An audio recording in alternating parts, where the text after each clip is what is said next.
Hello friends, hello and welcome to my channel. कैसे हैं आप लोग दोस्तों? आज का वीडियो ध्यान से सुनिएगा, ठीक है? क्योंकि बहुत सारे डीएफ जो हैं वो ये वाले सोच शायद उनकी रहती हो।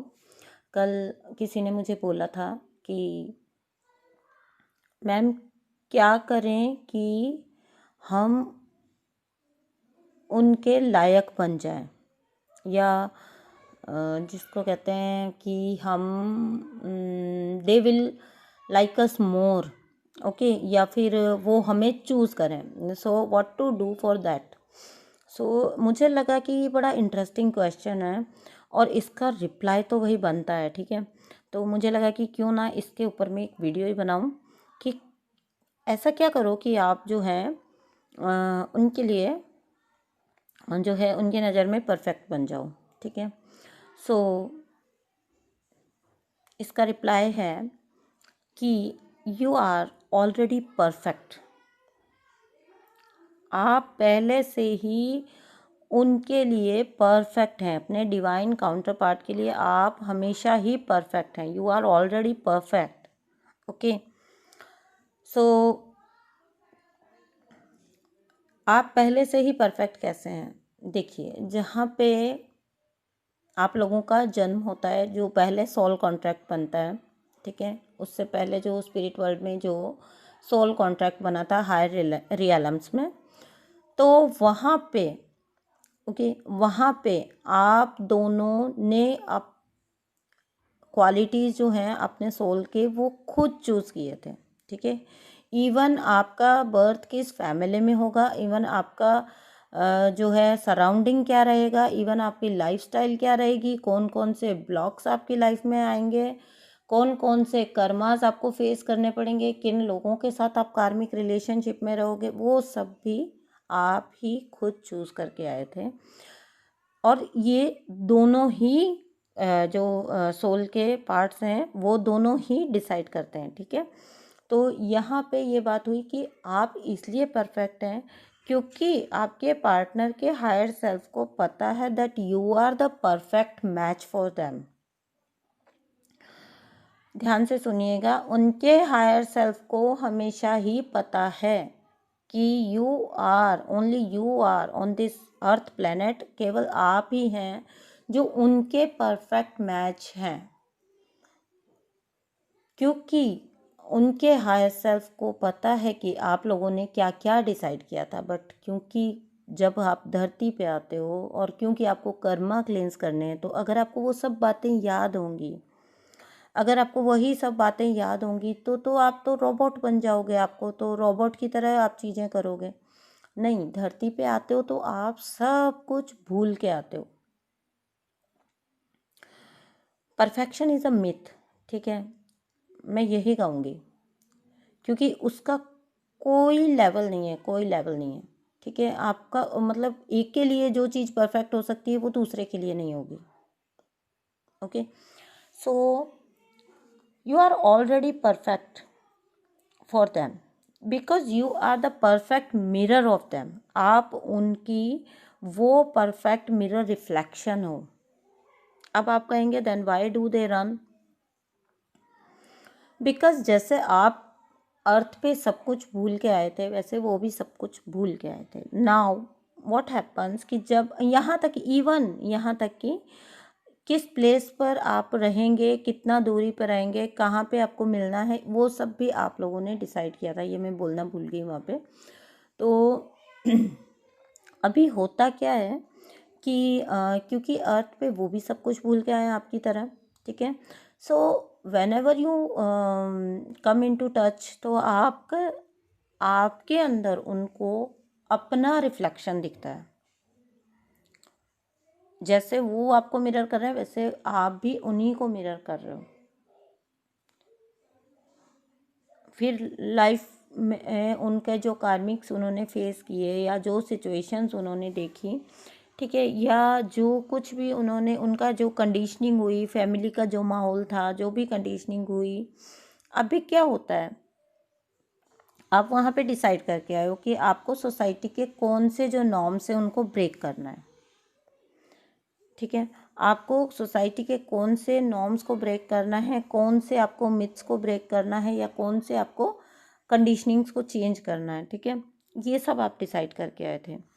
एंड अधिकतर जिसको कहते हैं, लगभग सभी केसेस में ये होता है कि जिन सोसाइटी नॉर्म्स को आपको ब्रेक करना है, ठीक है, वही डीएम्स के सबसे बड़े ट्रिगर होते हैं, क्योंकि उनका उसी कंडीशनिंग, वैसा ही कंडीशनिंग हुआ होता है, उनको वही फैमिली बैकग्राउंड मिला होता है, जहाँ आपको पता है जिन नॉर्म्स को उनको ब्रेक करना है या जिन मिथ्स को उनको ब्रेक करना है, जिस फैमिली में उनका बर्थ होगा, जिस माहौल में वो पलेंगे, जिस सराउंडिंग में वो रहेंगे, यहाँ मैस्कुलिन एनर्जी की बात कर रही हूँ जो रन करती है, तो अधिकतर यहाँ तक कि हर एक ही डीएम का अपब्रिंगिंग वैसा ही माहौल में होता है जहाँ वही कंडीशनिंग उनकी होती है बचपन से। मान लीजिए कि जैसे उनको रिलीजन से जुड़े, अभी मैं इसको थोड़ा एग्जांपल देके समझाती हूँ, मुझे लगता है कि शायद आपको थोड़ा समझने में कॉम्प्लिकेटेड लगेगा। मान लीजिए कि उनको रिलीजन से संबंधित कुछ मिथ्स को, उनका सोल पर्पस जो है वो उनको ऐसे कुछ नॉर्म्स ब्रेक करने जो सोसाइटी के रॉन्ग जो रूल्स हैं रिलीजन को लेके, ठीक है, तो उनका बर्थ ऐसी फैमिली में होगा जो बहुत ज़्यादा जहाँ पे उनकी कंडीशनिंग इस टाइप की होगी कि वो रिलीजन को लेके जो फैमिली बहुत ज़्यादा रिजिड होगी, ठीक है, उनके बहुत रिजिड रूल्स होंगे। सो होता क्या है कि जब बचपन से वैसी उनकी कंडीशनिंग हो गई और बचपन से वैसा ही उनका जो है वो हो गया, पालन पोषण वैसा ही हुआ है, आप में से अधिकतर डीएफसीए जो है रेजोनेट करेंगे इस बात से, ठीक है। उनके डीएम्स जो है, अगर मान लीजिए रिलीजन से रिलेटेड आप लोगों के रिलेशन में कुछ प्रॉब्लम है, तो ज़रूर उनके डीएम्स की फैमिली जो है वो बहुत ज़्यादा रिजिड होगी इस मामले में, ठीक है, रिलीजन को लेके। मैरिज को लेके उनके ऐसे रूल्स होंगे, अगर मैरिज को लेके उनका कुछ इनके सेपरेशन का रीज़न, जिनका मैरिज को लेके कुछ होते हैं, ठीक है, एज गैप को लेके होते हैं, तो वहाँ पे वैसी ही रॉन्ग कंडीशनिंग उनकी बचपन से हुई होती है। अभी क्या होता है कि जब उनकी डीएफ उनकी लाइफ में आती हैं, तो वो जो रूल्स होते हैं, तो जब उनको ऐसा लगता है कि वो यहाँ पे इंटेंस पुल भी फील करते हैं, and at the same time to come into the union with their डीएफ्स, तो उनको वो रूल ब्रेक करना होगा। तो यही उनका ट्रिगर बन जाता है, जो उनकी कमजोरी है वही उनका ट्रिगर बन गया, उनके सामने आके खड़ा हो गया उनका सबसे बड़ा सवाल बन के।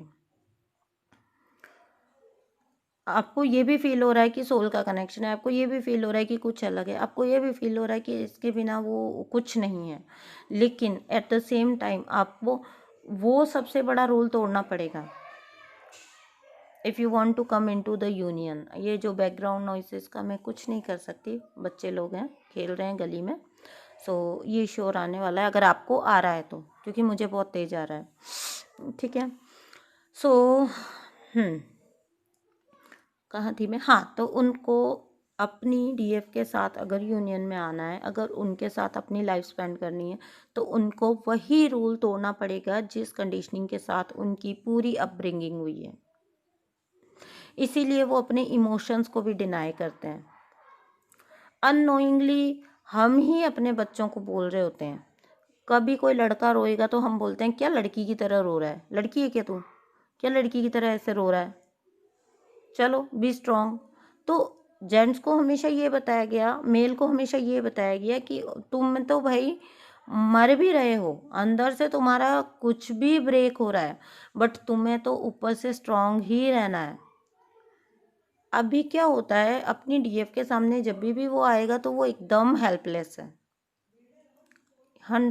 ये लिख के रख लीजिए, पूरी दुनिया से वो जीत के आएगा, पूरी दुनिया से जीत के आएगा, लेकिन जैसे ही वो अपनी डीएफ के सामने आएगा उसके मुंह पे ताला लग जाएगा, वो हेल्पलेस है वहाँ पे। तो उस चीज को ही वो फेस नहीं करना चाहते हैं, क्योंकि उनको बचपन से सिखाया गया कि उनको कमज़ोर नहीं पड़ना है, तो अपनी डीएफ के सामने आते ही वो कमज़ोर पड़ जाते हैं, ठीक है। वहाँ पे चाहे इमोशंस के मामले अंदर से उनको बहुत इमोशंस होते हैं, लेकिन उनको शो नहीं करना है, क्योंकि उनको बचपन से सिखाया गया है कि तुमको ऐसा ऐसा शो नहीं करना है। तुम कोई लड़की थोड़ी हो जो कि तुम रोओगे, ठीक है? तुम्हें तो बी स्ट्रांग, तुमको देखो अभी सब कुछ संभालना है, तुमको ये भी संभालना है, वो भी संभालना है, उन पे फैमिली की जो जितने भी एक्सपेक्टेशंस है वो लाद दिया जाते हैं उनके ऊपर। कभी उनसे ये नहीं पूछा जाता है कि तुम उसके लिए क्या करोगे। तुम्हें कुछ भी करना पड़े, लेकिन तुमको वो एक्सपेक्टेशंस पूरा करना ही पड़ेगा। उनको कोई सूद नहीं करता है। डीएफ तो है, जो फेमिनिन एनर्जी है वो तो रो के भी अपना इमोशंस बहा देगी, वो तो अपने बात भी शेयर कर लेगी। वो लोग तो बात भी शेयर नहीं करते हैं, क्योंकि वो बात को शेयर करना भी अपनी कमजोरी ही मानते हैं, क्योंकि उनका अपब्रिंगिंग वैसा ही हुआ है।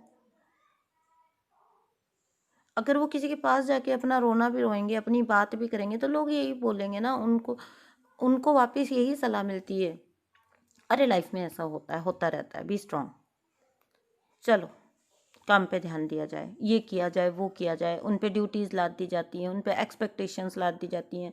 वो एक्स्ट्रा दबे हुए रहते हैं एक्सपेक्टेशन से, एक्स्ट्रा ओवर वो हमेशा दबे हुए रहते हैं।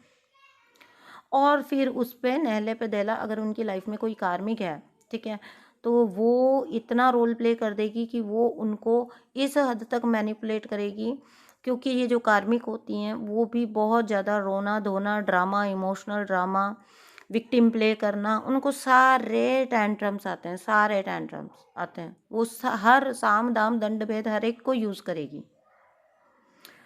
अगर उनके साथ बच्चे हैं तो वो बच्चों की एक्सपेक्टेशंस उन पे लाद दी जाएंगी। वो इतना फंस जाते हैं। और सबसे बड़ी बात ये होती है कि उनको कुछ नॉलेज नहीं होती। फेमिनिन एनर्जी को तो हर चीज़ की नॉलेज है। वो तो उसे उसे कुछ नहीं करना, उसे सिर्फ अपना इनर वर्क करना है, सिर्फ अपने आप को बैलेंस में लाना है। उस पर किसी की इतनी एक्सपेक्टेशंस नहीं होती हैं। एक्सपेक्टेशंस होती हैं बट वो अदर तरीके से होती हैं, ठीक है? ऐसे मत उठो बैठो, इससे मत बोलो, ये मत करो, ये उतनी भारी एक्सपेक्टेशंस नहीं होती जितनी बड़ी जो है मस्कुलिन एनर्जी के साथ होती है। उनके ऊपर एक्सपेक्टेशंस का बोझ होता है। वो there is no escape for them. उनको कोई एस्केप नज़र ही नहीं आता है अपनी ड्यूटीज़ से।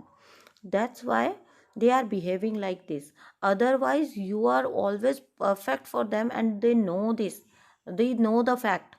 यही रीज़न है कि वो रन करते हैं, क्योंकि उनको पता है कि उनके लिए कौन परफेक्ट है। एट द सेम टाइम उनको पता है कि वो अफोर्ड नहीं कर सकते हैं। अभी किसी इंसान का ऐसा सिचुएशन सोच के देखिए, खुद को उस जगह पे रख के देखिए। दैट्स वाई वी ऑलवेज, हम आपको हमेशा एडवाइस देते हैं, never ever curse them, try to understand their situation. ये जो डीएफ्स बोलते हैं मैं क्यों इनर वर्क करूं, मुझे ही करना है क्या, मैं क्यों करती रहूं, मैं इतना हार्ड वर्क कर रही हूँ, आप उसके उसके जो हार्डशिप्स हैं उसके आगे आपके हार्डशिप्स कुछ भी नहीं है। You simply know that you have to balance your energies, you have to come into the balanced energies। आपको अपने उसके अंदर आना है, अपने बैलेंस स्टेट में आना है, आपको अपनी हाई स्टेट में आना है, ठीक है, हाई वाइब्रेशन में आना है। आपको ये पता है, आपको इस कैसे करना है, उसके रास्ते भी पता है। एक ऐसे इंसान के बारे में सोच के देखिए जो सुबह उठता है तो उसके टारगेट सेट हैं कि उसको शाम से पहले पहले क्या क्या क्या क्या करना है, किस किस का एक्सपेक्टेशन पूरा करना है, क्या किसको लिए क्या क्या कमाना है, क्या करना है। तभी सोच के देखिए। जो हम कहते हैं कि वो तो इनर वर्क करते ही नहीं, वो इनर वर्क कहाँ से करेंगे कि उनको इतना टाइम मिल पाता है। इसीलिए अधिकतर डीएम जो है मेडिटेशंस वगैरह इन बातों को नकार देते हैं, स्पिरिचुअलिटी वगैरह को नकार देते हैं, क्योंकि उनको लगता है कि लाइफ इससे लीड नहीं होती है। मटेरियल वर्ल्ड में कुछ करना है उससे लाइफ लीड होती है, सब उससे खुश रहते हैं, परिवार उससे खुश रहता है, खुशियाँ उससे खरीदी जाती हैं। तो ये उनके अंदर ऐसा ही कंडीशनिंग बचपन से होता जाता है, जो कि आगे चल के बढ़ता जाता है और वो रन करते जाते हैं, ठीक है। तो इसलिए कहा जाता है कि आप अपना हीलिंग पे ध्यान दीजिए, अपने इनर वर्क पे फोकस्ड हो जाइए, ठीक है, आप ये मत सोचिए आप परफेक्ट नहीं हो इसलिए आपको छोड़ के रन कर दिया, या आप में कुछ कमी है, या तो आपने कुछ गलती करी है, या तो वो पर्सन जो है डिस्टॉर्टेड है, वो तो नहीं, वो ऑलरेडी बहुत अवेकन होते हैं।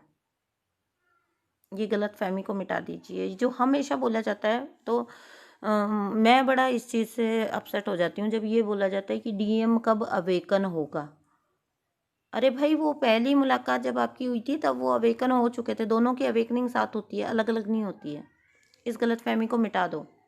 बाद में जो चलता है वो असेंशन होता है। बाद में जो जर्नी चलती है वो असेंशन होती है, वो अवेकनिंग नहीं होती है। ओके, वो ऑलरेडी अवेकन होते हैं और वो आपसे ज़्यादा अवेकन होते हैं। Okay, so thank you so much, bye.